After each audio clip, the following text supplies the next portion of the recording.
All right, so today we are diving into Genesis chapter 18, Okay.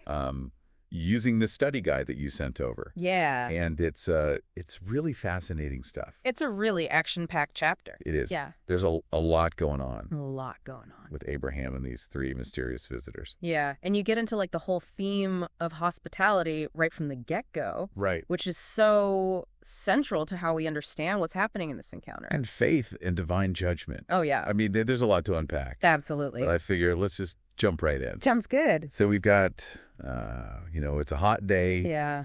Abraham's recovering from his circumcision. Ouch! Right.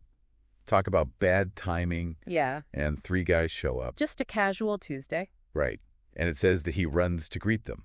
You know, I always gloss over that detail, but it's huge. It's huge. In the Torah, running is not... It's not an everyday occurrence. No, it's not like, going out for a jog. Right. This is like something very significant is happening. Yeah, like you just get this feeling Yeah. that this is a really big deal. It emphasizes the importance of these visitors. And he goes all outright, washes their feet, The whole 9 yards, prepares this huge spread. like a feast of epic proportions. But here's a detail I never noticed before. Okay. It specifically mentions that Abraham doesn't eat with them. Oh, that's interesting. He stands by them like he's serving them. It's like he's going above and beyond the typical host duties. Right. So it's not just hospitality. Right. It's like he's showing them reverence. It's like he senses there's something different about them. Yes.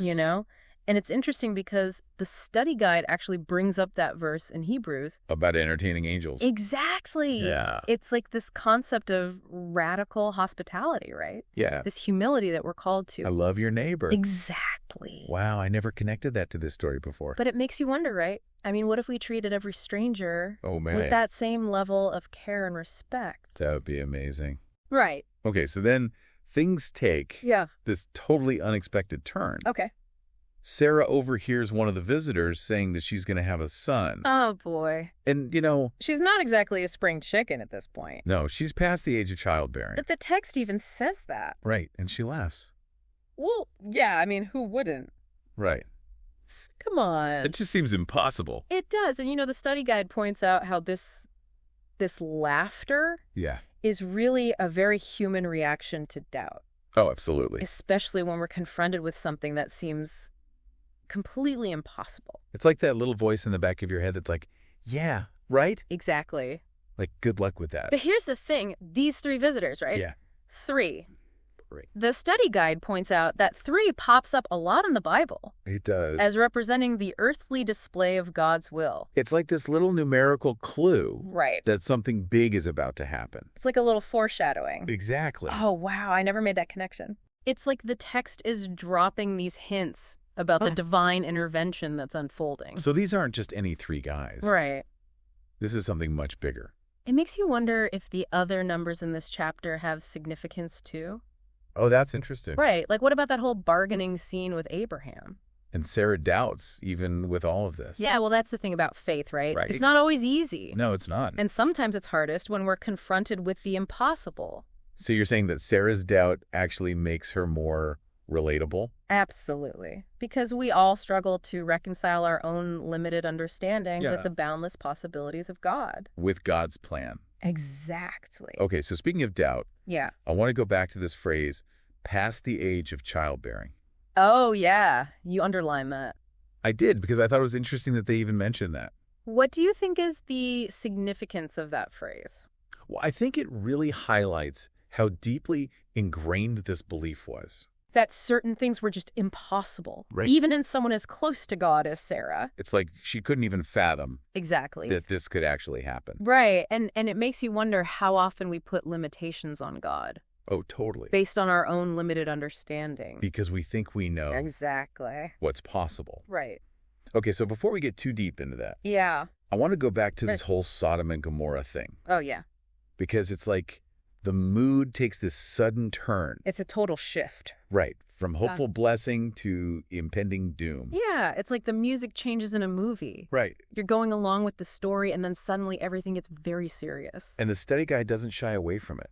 No, it doesn't. It talks about the outcry against Sodom being so great Right. and the sin being so serious. It makes you wonder what exactly was going on there. It does, but it doesn't really spell it out. Well, that's kind of the point, isn't it? Okay. It hints at the severity of the situation without Right. giving us all the gory details. So it's left to our imagination. Exactly. But what I thought was really interesting Yeah. is how God explains his plan to Abraham. Oh, yeah. Like, he asks, Right. should I hide from Abraham what I'm about to do? It's like he's saying Abraham is my friend. He trusts him, Exactly. and he wants him to be in the know. He's not trying to keep secrets from him. He's bringing him into the fold. And the reason he gives for telling him Yeah. is that Abraham will become Right. a great and mighty nation.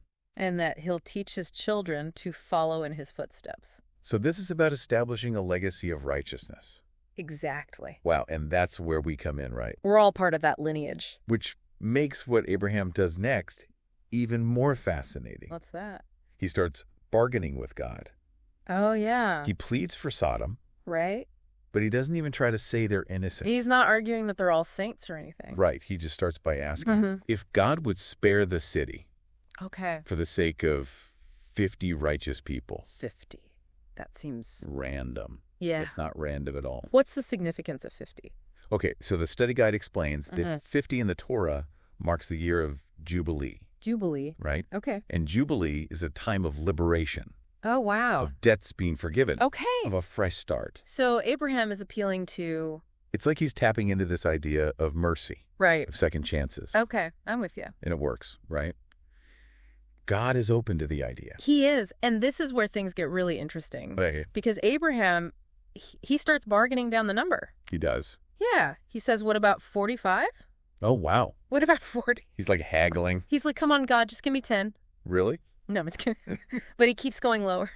So what happens? Does God agree each time? He does. Wow. He's willing to spare the whole city. For just a handful of righteous people. It really shows that God desires mercy. He doesn't want to punish. Exactly. So how far down does Abraham go? Well, he eventually gets down to 10. 10. Out of all the people in Sodom. It makes you think about our own communities, doesn't it? It really does. Like, if God judged us by the same standard, Yeah. would we measure up? I don't know. It's a sobering thought. It is. And you know what I was thinking about? What's that? The number 10 Okay. is 2 5s, Right. and 5 represents grace.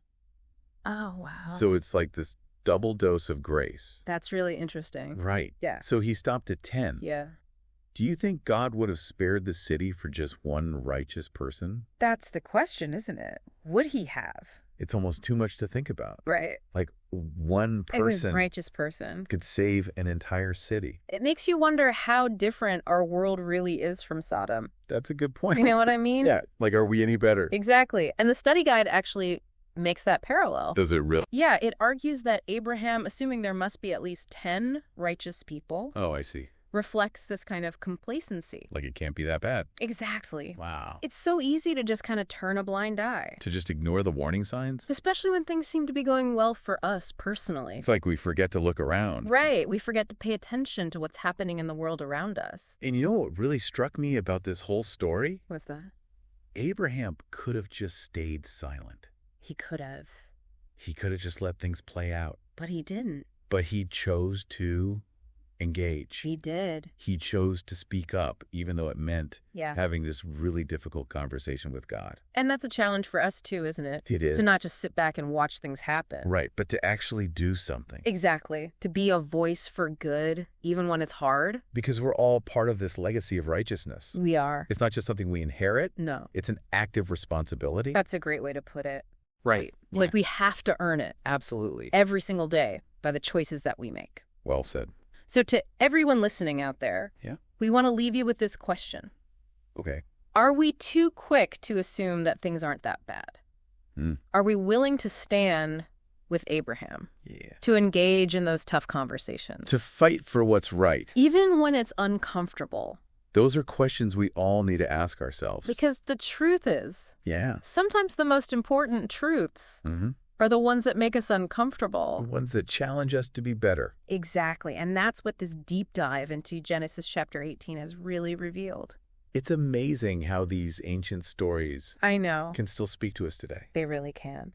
And that is it for this deep dive. Wow, what a journey. I know it's a lot to process, but we hope you found it insightful. Absolutely. And as always, thanks for listening. Until next time.